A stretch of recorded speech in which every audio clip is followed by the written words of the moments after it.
தேவனுடைய பரிசுத்த நாமத்திற்கு மகிமை உண்டாவதாக. இந்த காலையிலே உங்கள் அனைவரையும் ஆண்டவராகிய இயேசு கிறிஸ்துவின் இன்ப நாமத்தில் உங்களை அன்போடு வாழ்த்தி வரவேற்கிறேன். விண்துளிகள் வாயிலாக இந்த நாளில் சந்திப்பதிலே மிகுந்த மகிழ்ச்சி அடைகிறேன். சங்கீதம் 69:13 வாசிக்கிறோம். கர்த்தாவே, அனுக்கிரக காலத்திலே உம்மை நோக்கி விண்ணப்பம் செய்கிறேன்.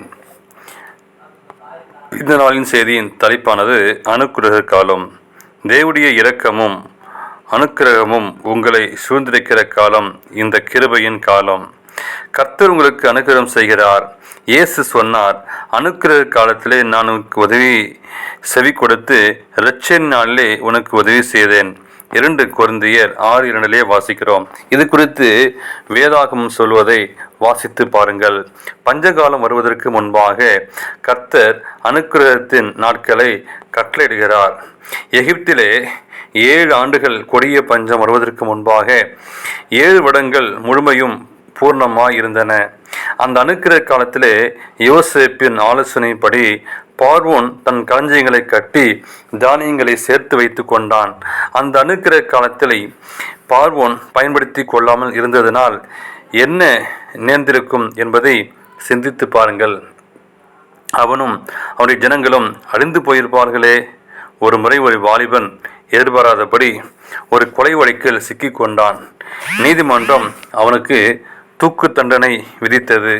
ஆனால் அந்த தேசத்தின் கவர்னர் அவருடைய கருணை மனுவை பரிசீலித்து அவன் குற்றமற்றவன் என்பதை அறிந்து அவனை விடுதலையாக்கும் பத்திரத்தை கையில் எடுத்துக்கொண்டு அவனை காணும்படி சிறைச்சாலைக்கு சென்றான்.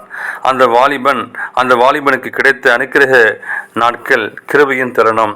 ஆனால் அவன் அதை அறிந்து கொள்ளாமல் போதகரை போல் வந்திருந்த அந்த கவர்னரை பார்த்து கோபத்துடன் எழுந்து விழுந்தான். தன் மனக்கசப்பை எல்லாம் அவர் மேல் பொழிந்தான். வெளியே போ, நான் உன்னோடு பேச விரும்பவில்லை என்று சொல்லி அவர் கையில் இருந்த பேப்பரை பிடுங்கி கிழித்தான். அந்த கவர்னரோ மிகுந்த துக்கத்தோடு வெளி திரும்பினார். சிறை அதிகாரிகள் அந்த வாளிடம் வந்து, நீ ஏன் அவரை அப்படி தகாத வார்த்தையால் பேசினாய்? அவன் கவர்னர் அல்லவா? உன்னை மன்னிக்கும்படி மன்னிப்பு பத்திரத்தை கொண்டு வந்தவர் அல்லவா என்றார்கள். முடிவில் அவன் தூக்கு கயிற்றை நோக்கி நடந்தபோது துக்கத்தோடு, நான் என் கொலை குற்றத்திற்காக அல்ல, எனக்கு கிடைத்த அனுகிரக தண்டத்தை புறக்கணித்தபடியே மறிக்கிறேன் என்றாராம். அவர் அசட்டை பண்ணப்பட்டவரும் மனுஷனால் புறக்கணிக்கப்பட்டவரும் துக்கம் நிறைந்தவரும் பாடு அனுபவமாக இருந்தார். அவரை விட்டு நம்முடைய முறங்களை மறைத்து கொண்டோம். தேவனுக்கு பிரியமான பிள்ளைகளே, நம்மை நேசிக்க ஒருவர் காத்து கொண்டிருக்கிறார். நம்முடைய பாவங்களை முற்றிலுமாய் மன்னிக்க ஒரு மெய்யான தேவன் நம்முடைய வாசல் அருகே கதவை தட்டி கொண்டிருக்கிறார். கதவை திறக்க தாமதம் செய்யாதீர்கள். இன்றே அந்த காலத்தை பயன்படுத்திக் கொள்ளுங்கள். தேவன் தாமே உங்களை ஆசீர்வதிப்பாராக. ஆமேன்.